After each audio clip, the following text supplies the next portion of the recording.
Three, two, one. Here we go!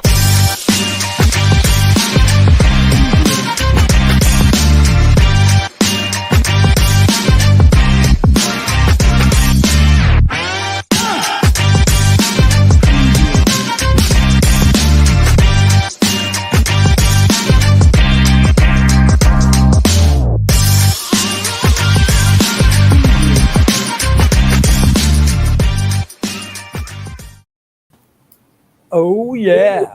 It's the Dennis and Andy Show.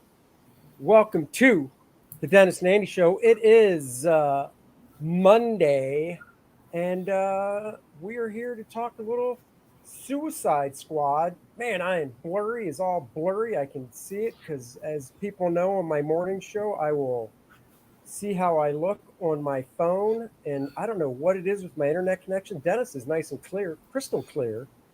Yeah. We were running speed tests and everything, and the speed's there. You just have a latency problem. Yeah, my internet is showing. It says that your Wi-Fi signal is low. Try plugging directly in, and the funny thing is, my Wi-Fi is not turned on. I am directly plugged in to my computer with an Ethernet cable, so I don't know. It's just one of those dumb things. Dogecoin expert. Hashtag codes giveaway. Hey, Dogecoin's got the hashtag down pat. That's right. Remember, for the Batman Fortnite code giveaway on September 1st, to enter, you need to comment on any video we put up. Hashtag codes giveaway or Batman Fortnite code giveaway. And that will automatically enter you into the discussion. So there you go. Into us to maybe draw your name. Yeah, so you get all 6 codes, and Dogecoin's already set for that. So good luck. Hyper Kaiju, good to see you again. It's like I just left you guys a few minutes ago. I know. I feel that way too. It's crazy. Man, this is so pissing me off with this stupid Wi-Fi thing. Well, once again, I like to reach out to the chat if anybody has any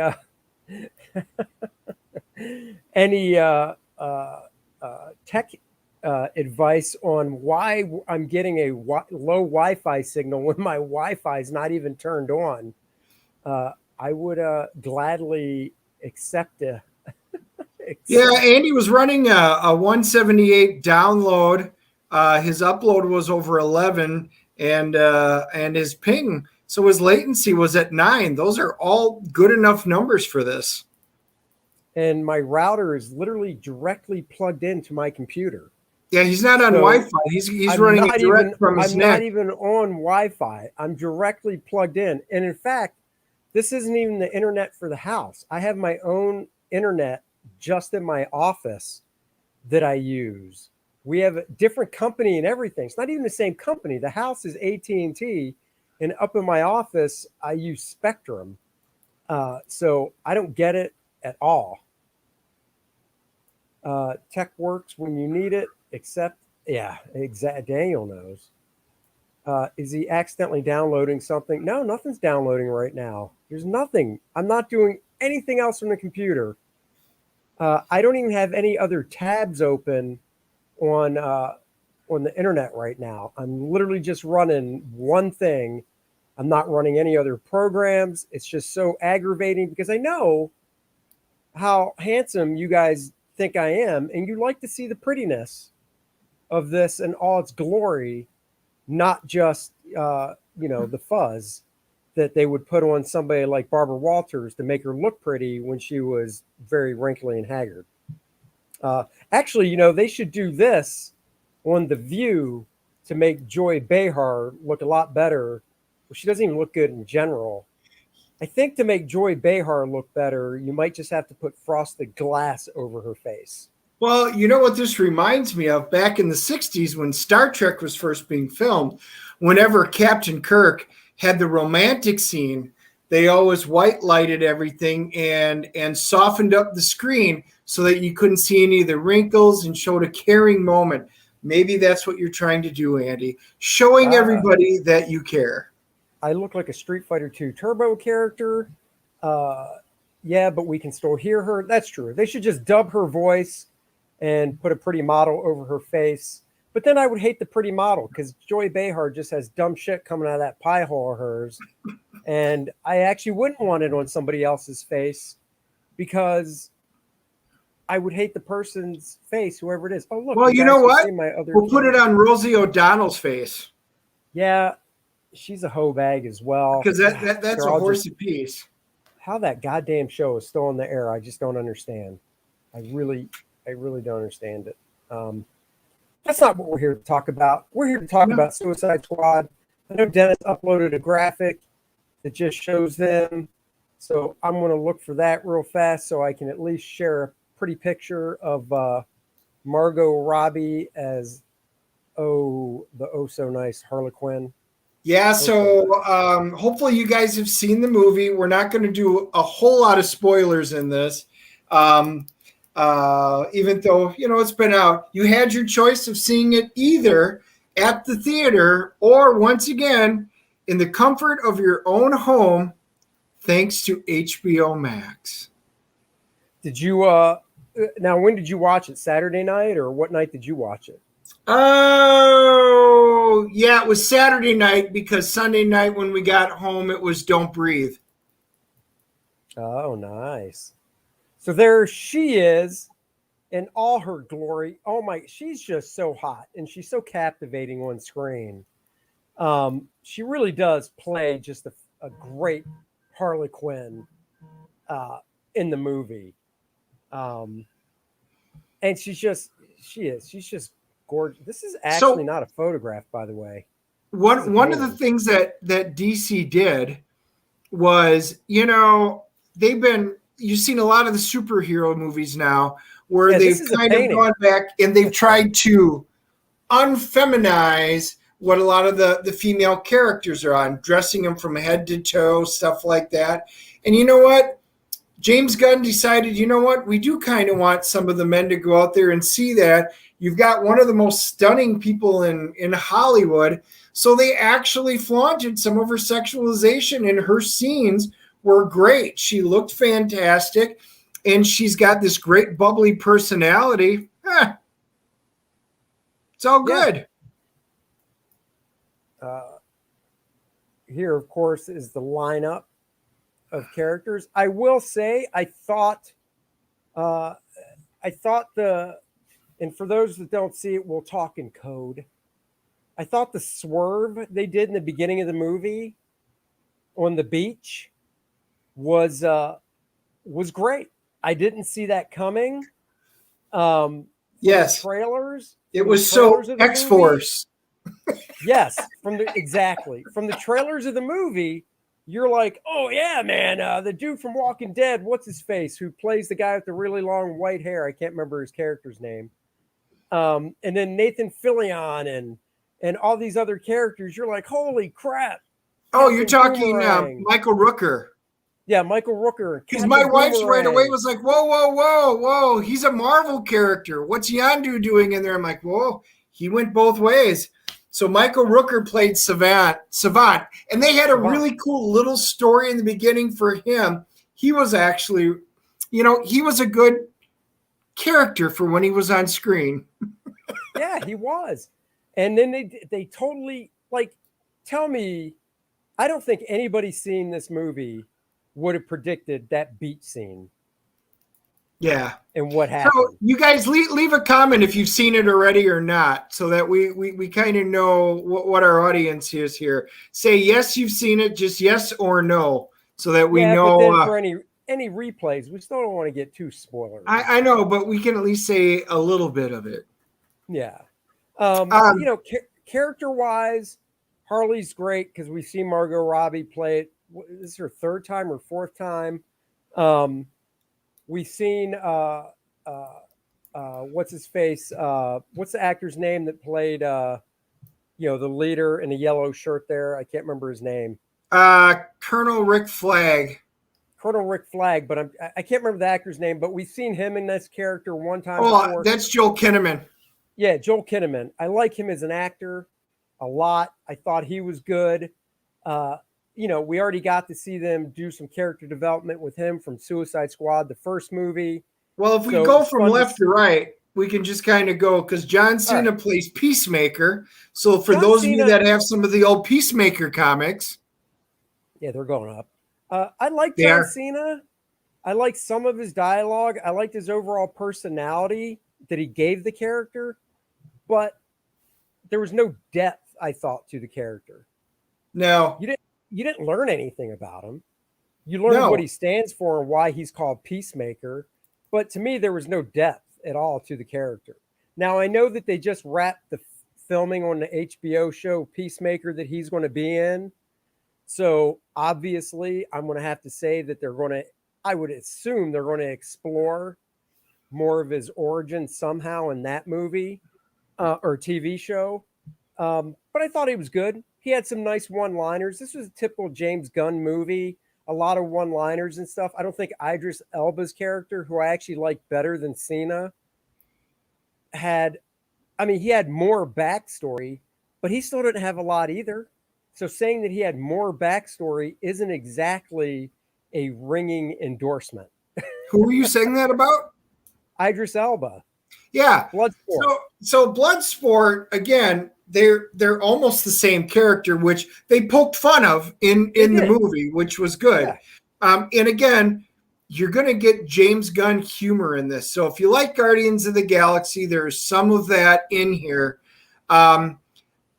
He attempted a lot of humor through this.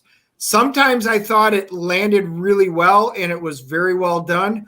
Other times I thought it fell flat. I honestly thought both Guardians of the Galaxy movies I thought were better than this, especially in terms of the comedic relief and some of the things that they did.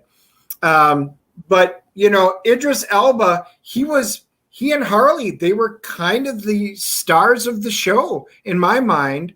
But Idris Elba, he's never bad at anything that he plays. No, he's a fantastic. I'm looking at the lineup. Yeah, he's the best actor out of the bunch.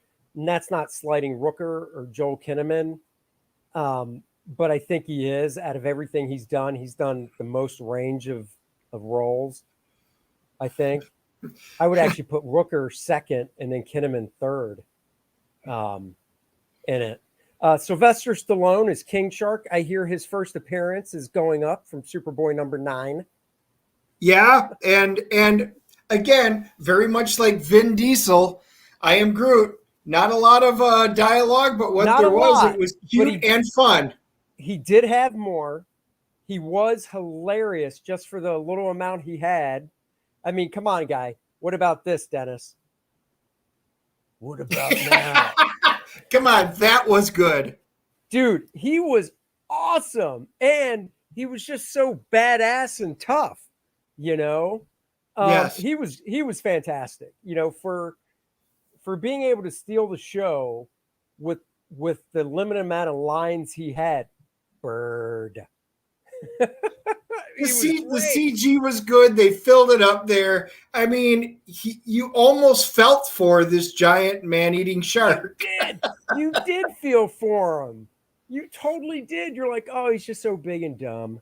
Oh, again, just like Rocket, he took a CG character with limited voice and made him a very lovable character. Unlike the Weasel. Weasel. And hold on.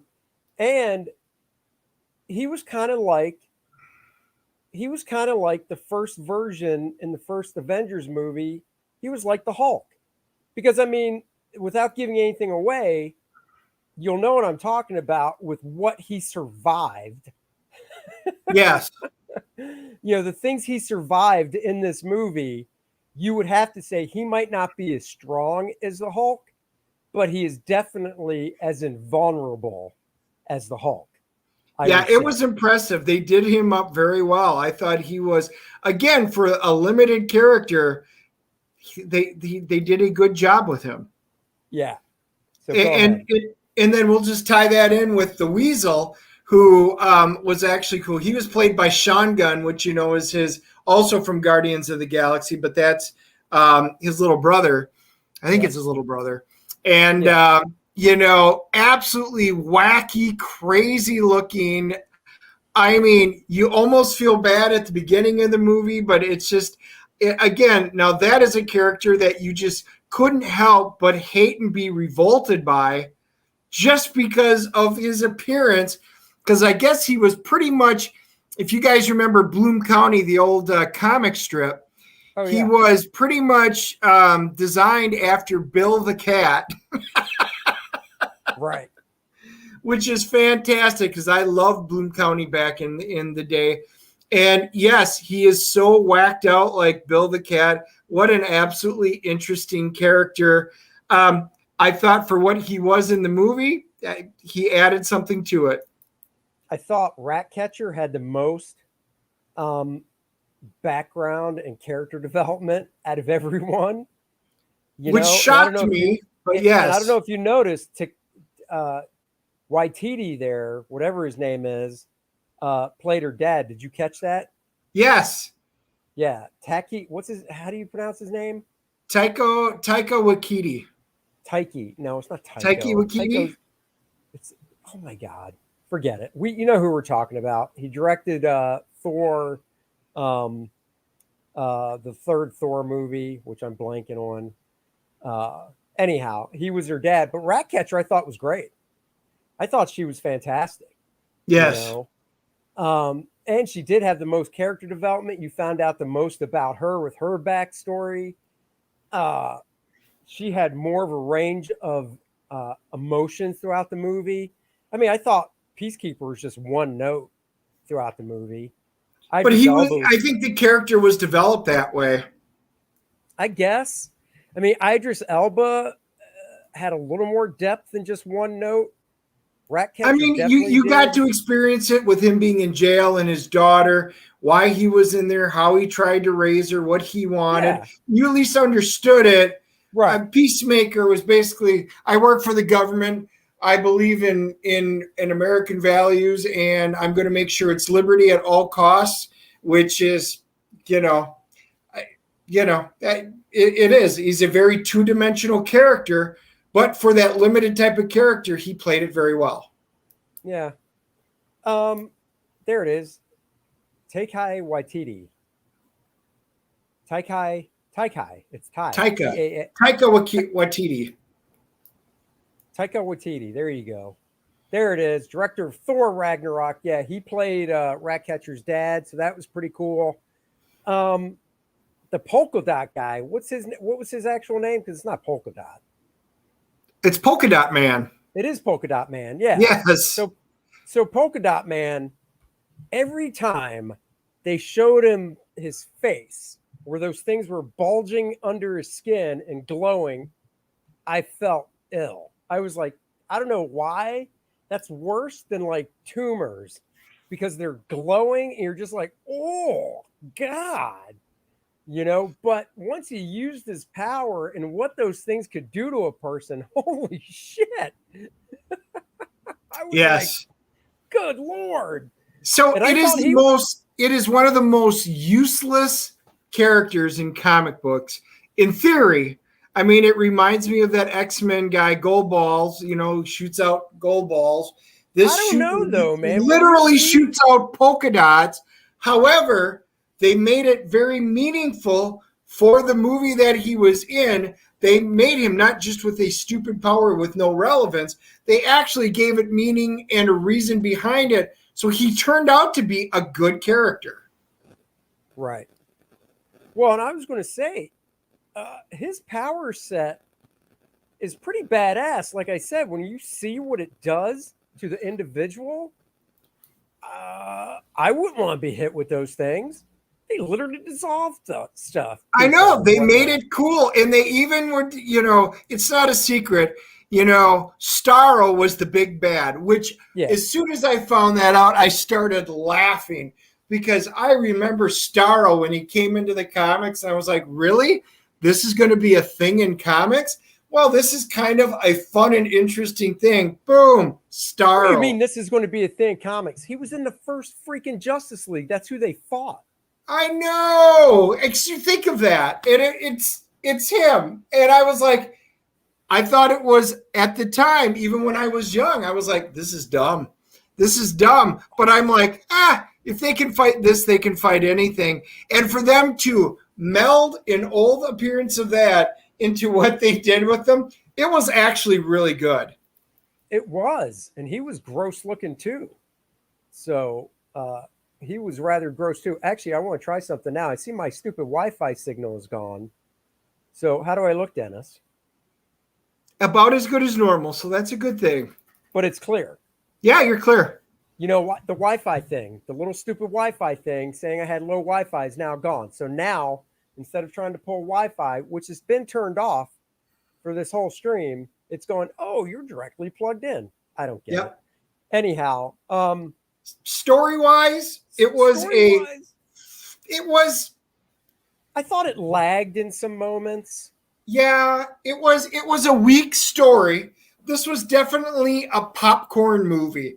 Don't go in expecting any great Shakespearean revelations, any super in-depth anything. Wait. What Marvel movie do you go into thinking there's going to be some great Shakespearean revelation? You know what I'm saying? But Marvel usually has really good character development. But that's just it. I know what you're saying, but I wouldn't have compared it that way. I would have said, and I agree with Hyper Kaiju, it probably could have been a little shorter. Yeah. And just by like 10, 15 minutes, not a lot. All I'm saying is Marvel movies aren't that way, but Marvel has such a great way of building their characters that, they didn't, once again, Marvel didn't come out of the gate with a team movie. They gave them all their one-shot movies to build them up and give them good characterization, then teamed them up. Now, granted, I'm not expecting a Peacemaker movie and then a Bloodsport movie and a Tiger Shark movie. I get it. You can do a team movie out of the gate, but I think you need to work a little bit harder on character development in the beginning. And like maybe with Hyper Kaiju saying it could have been shorter, maybe the movie's not shorter, but you take out the stuff that would have made it shorter and then take those 15 to 20 minutes to give 5 more minutes of character development to each of these main characters. And I agree totally with that. I mean, it's not a totally two-dimensional film, but a lot of it is. I mean, there's not a lot of depth behind anything. But what there is there's lightheartedness. Right. This is a fun movie, so I don't want you guys to think that we're bagging on this movie, because this was truly a fun movie just to sit and watch. You chuckle, you laugh, you kind of expect a lot of the stuff. There's a few unexpected moments. But in the end, when you stand up and you walk out of the theater or stand up out of your chair, do you go, piss? Yeah, but I mean, you're like, did I get my money's worth? Did I enjoy this? Yes. Is this a movie that I'm going to run out and probably purchase on Blu-ray or 4K? No, probably not. But I'm glad I went and glad I saw it. Let's put it that way. Right, and I agree with that. I think it was very entertaining. It's definitely one. Well, put it this way, Dennis. If we get the chance, not obviously this week because we'll be at MegaCon, because I know Courtney liked it too, and we watched it on HBO Max like you. So if we get the chance next week when we get back, would you go see it again in theaters for the big screen experience? I would, because this would have been a really good big screen movie. I enjoyed it. I've got a big enough screen where I can enjoy it, but I really would like to see it like in an IMAX or something like that. As long as it doesn't interfere, because isn't next week Don't Breathe 2? Right, which we'll probably catch in Orlando, remember? Okay. You know what next week is? Also, the Ryan Reynolds movie. Oh, that's a priority. Free Guy. We'll have to figure it out. If we can catch it, and because it'll be on HBO Max, I think they do it for a month, so 30 days. Yeah. So if we can catch it in theaters, I would go see this in a theater. No problem to see it on the big screen. Try and catch it on IMAX. I think that would be the play to do. And it might be worth waiting 2 weeks. So it's not Free crowded. Guy is definitely an IMAX movie. Oh yeah, totally. Yes. So I think, And I was going to say now, the one person we didn't talk about, Nathan Fillion's character, oh, that was who so was, gross when his arms came off. so he plays TDK. For those of you who haven't seen it or don't know who he is, it's the detachable kid, and his arms literally pop off his body, and you see him floating in the air, and they go around. They're just like slapping the soldiers, slap, slap, slap, Yeah, it's a slap. slap fight. And then all you see is, Nathan Fillion's character. He's just sitting there with his body doing this, and then you see the arms slapping the soldiers as he's standing back there. It was funnier than hell. I mean, what a completely useless power. But again, it was just super funny. And then they sit there and shoot his arms out, which was great. I will say this, one spoiler.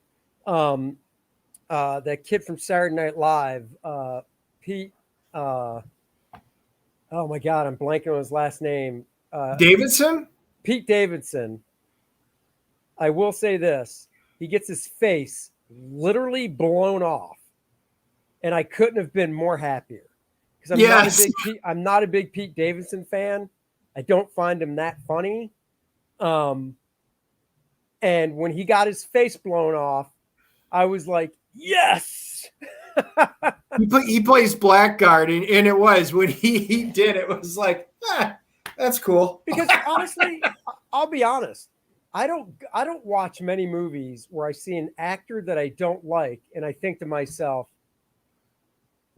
what did this guy show in acting chops to get this role for the next 2 hours, right? And honestly, when I saw Pete Davidson in this movie, I did think that. I thought, I've never seen him do anything on SNL that I thought, oh yeah, I should cast this guy in this type of movie. Yes. And I'm like, who did this dude blow to get this gig, right? Yes. And then I realized in this movie, when he got his face blown off, that it was only within, spoiler alert, the first 10 minutes, I was like, oh, now it makes sense. Yes. Yeah. And one other person we overlooked that we really, again, Viola Davis plays Amanda Waller, and she plays such a good badass boss, the head of the agency. I mean, she's got great acting chops. You just know she's in charge, and that's why the couple of twists that they have in there. Viola Davis, you rocked in this again. So anyway, we got to mention her because she's great in all the Suicides. One thing I was going to say about her is, the one thing I'd say about Viola Davis's role in this is, I can't think of other things, and correct me if I'm wrong, I can't think of other roles she's played with such a potty mouth. Oh no, yeah, definitely not with a potty mouth. Yes, and I'm not against it. I'm not against it by any means. I'm just like, damn, man, that woman is totally throwing down some F-bombs left and right. I mean, I thought it was good. I thought it was good. She is great. Yeah. I'm curious to know if there's going to be a 3. Like if they're going to do the whole trilogy thing, if there will be, I guess it depends on, box office and stuff. Well, we did see the box office was not stellar for this, which I'm going to be. What was it? Do you know? I don't even know what it was. I'll look it up if we really want to know, but they were just talking about, because it was the weekend box office, it did not do very well. But I thought it was a better movie for what the box office numbers is. Hang on, let me look it up while you talk. Yeah, but the box office thing that gets skewed is the fact that it came out on HBO Max. Yeah. How many people watched it on HBO Max? Yep. Suicide Squad made $26.5 million over the weekend. Yep. But here's the thing. Let's say it wasn't on HBO Max. Do you think it would have cracked 60 million if it was? Let's go 100 million, right? Do you think, let's round it down to 25. Are you telling me $75 million in ticket sales were people that watched it at home? You know what? Look how many. Yeah, I'm willing to bet. I mean, you and I are the first ones to love to go to the movies, and I did talk to a couple of guys that went to the different theaters, and the theater was not that packed. None of the theaters were that packed. I think the movie theaters are struggling. And so Black Widow obviously did a lot better in its opening weekend. We will see how it goes from on weekend 2, because I'm going to be honest, comparing it to Black Widow, if I'm going to come home and just watch a movie and throw it up on my TV, I think I'm going to pick the Suicide Squad over the Black Widow, which surprised me. I'm definitely more of a Marvel guy. It's not even that. If Black Widow was streaming on Disney right now, just without paying for it, but just streaming, and I were to go in and it was you either watch that, Black Widow, or Suicide Squad 2 again, I would watch Suicide Squad 2 again, hands down.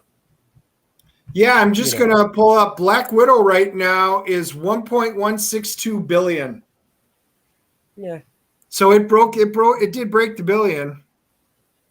Have you guys read any Suicide Squad books? Hyper Kaiju, the only Suicide Squad book I ever read was the first job I ever drew in comics, which was the inventory issue of Suicide Squad. It was written by John Ostrander, who had a cameo in the movie. Don't know if you knew that, Dennis. He had a cameo in the movie. He was the doctor that put the chip in Michael Rooker's neck. The old, kind of overweight doctor with the gray hair is John Ostrander. That is the only script and only Suicide Squad book I ever read was that script for that issue that I drew. I've never read a Suicide Squad book in my life. So, yeah. I used to. It wasn't one that I used to collect a lot of. I did have the Legends, and then I picked up some of the different series. If anything intrigued me, again, it wasn't one of my picks every week that was just automatically a pull. But if there was a good script, there was a good story, I'd be like, yeah, I'll pick these up, and I used to. And then when I did my big DC purge, I don't think I have hardly any of my Suicide Squad anything left. And I'm actually not too broken up about it, honestly. Well, I mean, that's because you're heartless. I am. That's what they say. And a white male. So that's true. I'm a minority. You are, bastard. All right, CGC this baby. What are you giving it? I am going to give this one a 7.0. I thought it was a fun movie, a movie you didn't have to do a lot of thinking on. It was just fun. The humor, for the most part, was solid. You could tell it was James Gunn, and it was his style of humor. Sometimes it landed well, sometimes it didn't. I liked the characters. What we did get out of them, I thought was good, although we've already talked. I think the movie went a little long, and if they would have took out some of those gratuitous scenes that didn't need to and built some more character, I think I would have enjoyed it more, because some of these characters don't know hardly anything about. I really did want to know a lot more about the Polka Dot Man, so I'm very curious on that. But I will watch it again at home. I probably won't spend $10 to go see it in the theater again, but 7.0. It was solid, great. I liked it a little bit better than Black Widow, I think, and yeah, it's good.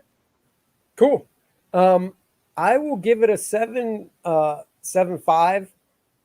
Pretty much had the same issues with it you did. A little too long. I'd like to see more character development, but for turn your brain off, popcorn, super villain, superhero, whatever you want to call it, flick, I thought it was good.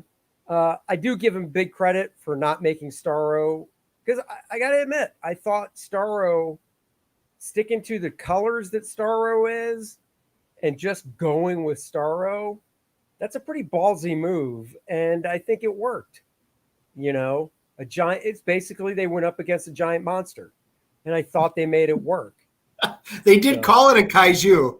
They did. They called it a kaiju. So I thought they made that work. So yeah, I'm going to give it a 7.5. So yeah, I was surprised with the whole Starro thing, and I just went, wow. are we going to get a Parallax? Are we going to get a Galactus? No, they made this kind of fun and believable in the way that they did. And they turned what I thought was a really interesting, potentially disastrous pick and actually did something positive with it. Yeah. Yeah. I'm going to pull up Rotten Tomatoes to see. Uh-oh.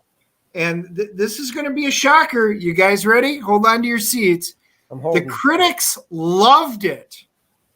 Really? 91% fresh. Man. I don't get that. Just, wow. I mean, usually when these movies come out, all the things we were kind of complaining about the stories, the shallow characters, that's all they ever talk about. But in this case, they must have liked the shallow characters. So be it. The audience scores, drum roll, 84%. So they're giving it about an 8.4. So they apparently liked it a little bit better than we did. Yeah. Well, there you go.